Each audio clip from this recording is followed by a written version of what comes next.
मैं 22 साल की सुडौल गोरी भूरी त्वचा वाली एक खूबसूरत लड़की हूँ। मुझे देखकर मेरे भाई की नीयत खराब हो गई थी। वो किसी न किसी बहाने से मुझे छूने की कोशिश करता था। कभी रात को जब मैं कमरे में अकेली सो रही होती तो मेरे कमरे में आ जाता और मेरे बदन पर हाथ फिराने लग जाता था। तो कभी मैं किचन में काम कर रही होती तो पीछे से आकर मुझे जोर से हक कर लेता था और गर्दन पर अपने दांतों से काट लेता था।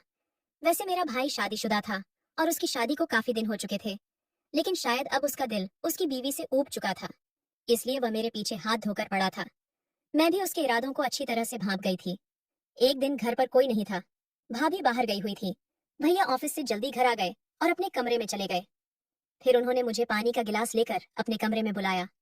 जैसे ही मैं कमरे में पहुंची तो मेरा हाथ पकड़कर बेड पर बिठा लिया। उसके बाद मुझसे प्यार मोहब्बत की बातें करने लगे और देखते ही देखते मुझे बाहों में भर लिया। मैं भी खुशी खुशी उनकी बाहों में चली गई। उसके बाद उन्होंने मेरा दुपट्टा उतार कर दूर फेंक दिया और मेरी छाती को दबाने लग गए। थोड़ी देर बाद एक एक करके सारे कपड़े फर्श पर नजर आने लगे और फिर मुझे बेड पर पटक कर, मुझे पता है अभी तक आप लोगों से बहुत सारे लोगों ने चैनल को सब्सक्राइब नहीं किया है। उन लोगों से मैं यही कहना चाहती हूँ कि ज्यादा से ज्यादा चैनल को सब्सक्राइब कीजिए। अब से मैं 2 दिन में एक कहानी आपके लिए लेकर आऊंगी, इसलिए आप चैनल को सब्सक्राइब करना तो बनता है और साथ में वीडियो को लाइक भी कर देना। मेरी भाभी मेरी सहेली की तरह थी। मैं उनसे अपनी हर बात शेयर करती थी और वह मुझे बहन की तरह मानती थी। मेरे भैया और भाभी शहर में रहते थे और मैं गांव में अपने माता पिता के साथ रहती थी। भाभी ने अपने बेटे के जन्मदिन पर मुझे 7 दिन पहले ही बुलवाया था। उनकी शादी को 7 साल हो चुके थे और उनके बेटे का यह तीसरा जन्मदिन था, जिसे वह बड़े धूमधाम से मनाने वाली थी। उन्होंने खास तौर पर मुझे फोन करके बुलाया था और बहुत रिक्वेस्ट भी की थी कि तुम जन्मदिन पर जरूर आना। जन्मदिन वाले दिन मैं तैयार होकर भैया भाभी के घर पहुंच गई थी। डेकोरेशन हॉल में जाते ही भाई ने मुझे गले से लगा लिया था। मैंने उनसे भाभी के बारे में पूछा तो उन्होंने कहा कि बिट्टू बहुत रो रहा था, इसलिए नेहा उसे दूध पिलाने के लिए अंदर गई है। लगभग 1 घंटे में जन्मदिन की पार्टी शुरू होने वाली थी। मैंने भाई को कई दिनों के बाद देखा था। थोड़ी देर बाद जन्मदिन की पार्टी शुरू हो गई थी और देर रात तक पार्टी भी संपन्न हो गई थी। पार्टी पूरी होने के बाद जब बाकी मेहमानों की तरह मैं भी अपने घर जाने लगी थी तो भाभी ने मुझे रोक लिया था। उन्होंने कहा, प्रिया, सुबह तक सभी मेहमान चले जाएंगे और फिर हम दोनों बाहर घूमने चलेंगे। उन्होंने मुझे रुकने के लिए कहा था। मैं भी घर में रहकर बहुत बोर हो चुकी थी, इसलिए मैंने भी रुकने का फैसला कर लिया था। मेरे माता पिता ने भी मुझे वहां रुकने की अनुमति दे दी थी। अगले दिन सभी मेहमान चले गए और फिर भाभी और मैंने समय साथ बिताने का मजा लिया। मुझे घर में एक अलग कमरा दिया गया था और वहां आकर आज मुझे 7 दिन हो चुके थे। आने के बाद से ही मैं देख रही थी कि बिट्टू ने भाभी को बहुत परेशान करके रखा था। भैया और भाभी को एक दूसरे के साथ समय बिताने का मौका भी नहीं मिल रहा था। इसीलिए एक दिन मैंने भाभी से कहा कि अब बिट्टू थोड़ा बड़ा हो गया है, इसलिए उसे माँ की इतनी जरूरत नहीं है। आप उसे एक दिन मेरे पास छोड़ दो और आप दोनों बाहर घूमने चले जाओ। फिर उसके बाद भाभी ने कहा कि बिट्टू मेरे पास नहीं रहेगा। मैंने उनसे वादा किया था कि मैं बिट्टू की अच्छी तरह से देखभाल करूंगी। फिर मुझ पर भरोसा करके भाभी अगले दिन भैया के साथ बाहर चली गई थी। उस दिन बिट्टू पूरे दिन मेरे पास था। मैंने उसे बहुत अच्छे से खिलाया था और शाम का घर का खाना भी बना दिया था। उस दिन बिट्टू मेरे पास बहुत खुश होकर रहा था। शाम को 8 बजे भैया भाभी घर लौटे थे और भाभी बिट्टू को मेरे पास खेलते देखकर हैरान रह गई थी।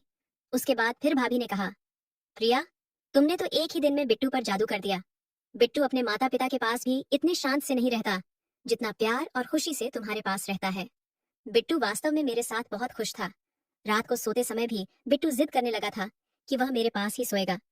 उसकी जिद के कारण मैं भाभी के कमरे में ही सो गई थी और भाभी मेरे कमरे में सो गई थी। आधी रात को अचानक मुझे अपने शरीर पर किसी का हाथ महसूस हुआ। पहले तो मुझे लगा था कि वह बिट्टू होगा, लेकिन धीरे धीरे मुझे समझ में आया कि यह किसी बच्चे का हाथ नहीं था, बल्कि किसी बड़े आदमी का हाथ था। जब मैंने उठकर देखा तो सामने भाई खड़े थे। आधी रात को वे मेरे शरीर पर हाथ क्यों फेर रहे थे, ये मुझे समझ में नहीं आ रहा था। खैर, मैंने उनसे पूछा, क्या हुआ भैया? तब उन्होंने मुझसे माफी मांगी और अपने कमरे में चले गए। अगले दिन भी ऐसा ही कुछ हुआ था। आधी रात को भाई मेरे कमरे में आए और मेरे शरीर पर हाथ फेरने लगे। आज तो उन्होंने स्पर्श ऐसी जगह पर किया था जिससे मैं सहम सी गई थी और मैं पानी पानी हो गई थी। उनके इस बर्ताव के कारण मैं उनके कमरे से बाहर निकल गई थी। भाभी गहरी नींद में थी, इसलिए उसे भैया की हरकत समझ में नहीं आ रही थी। जैसे ही मैं उनके कमरे से बाहर आई तो भाई भी मेरे पीछे आ गए थे।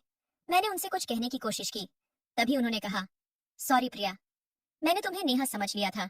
रात के अंधेरे में उनसे गलती हो गई होगी, इसलिए मैंने उन्हें माफ कर दिया था और फिर से अपने कमरे में सोने चली गई। कुछ दिन बीत गए थे और बिट्टू मेरे साथ बहुत घुल मिल भी गया था। एक दिन सुबह नाश्ते के समय मैंने भाभी से कहा, भाभी अब मुझे घर जाना चाहिए। फिर भाभी ने कहा, प्रिया प्लीज मेरे लिए कुछ दिन और रुक जाओ ना, मुझे 2 महीने का कुकिंग कोर्स ज्वाइन करना है और अब बिट्टू भी तुम्हारे साथ अच्छा घुल मिल गया है, इसलिए मैं तुम्हें बता रही हूँ, तुम उसकी देखभाल कर सकती हो। अगर तुम ऐसा करती हो तो मैं निश्चिंत होकर अपना कोर्स पूरा कर लूंगी। नेहा पिछले 3-4 महीनों से मैं ये कोर्स करना चाहती थी, लेकिन बिट्टू किसी के पास भी नहीं रहता था। अब जब तुम यहाँ हो तो मैं अपना कोर्स आराम से कर सकती हूँ। कुछ ही दिनों की तो बात है, दोपहर में 2 घंटे का मेरा क्लास होगा और बाकी टाइम फिर मैं घर पर रहूंगी। भाभी मुझसे विनती करने लगी थी। तभी भैया भी बोले, प्रिया तुम नेहा को अपनी दोस्त कहती हो ना, तो अपनी दोस्ती के लिए इतना भी नहीं कर सकती हो? क्या तुम अपनी भाभी के लिए कुछ दिन और रुक नहीं सकती हो? उनका आग्रह बढ़ता जा रहा था, इसलिए मैंने वहां रुकने का फैसला कर लिया था। मैंने उन दोनों को हाँ कहा। फिर भैया ऑफिस के लिए निकल गए थे। उनके जाते ही भाभी ने मुझे गले लगा लिया था और उन्होंने मुझे थैंक्स कहा कि तुम्हारे सहयोग से मैं अपना कोर्स पूरा कर सकूंगी। ये कोर्स कुछ ही दिनों का है। एक बार जब मैं कुकिंग सीख गई तो धीरे धीरे अपना खुद का बिजनेस खड़ा कर लूंगी। भाभी की खुशी देखकर मैं भी खुश थी। एक दिन दोपहर को भाभी अपने क्लास के लिए गई हुई थी और बिट्टू उस समय मेरे पास था। अचानक वह रोने लग गया था। मुझे लगा कि बिट्टू को भूख लगी होगी, तो मैंने उसे दूध पिलाने की सोची और दूध लेने के लिए मैं किचन में आ गई थी। दूध गर्म हो रहा था और मैं किचन में खड़ी थी। तभी अचानक भाई न जाने कहां से आ गए और उन्होंने मुझे पीछे से आकर जोर से हक कर लिया और अगले ही पल में उन्होंने मेरी गर्दन पर जोर से काट लिया। उनके काटने से मुझे दर्द हुआ, जिस कारण मेरी जोर से चीख निकल गई थी। मैं गुस्से में जब पीछे मुड़ी तब भाई मुझसे दूर हो गए थे।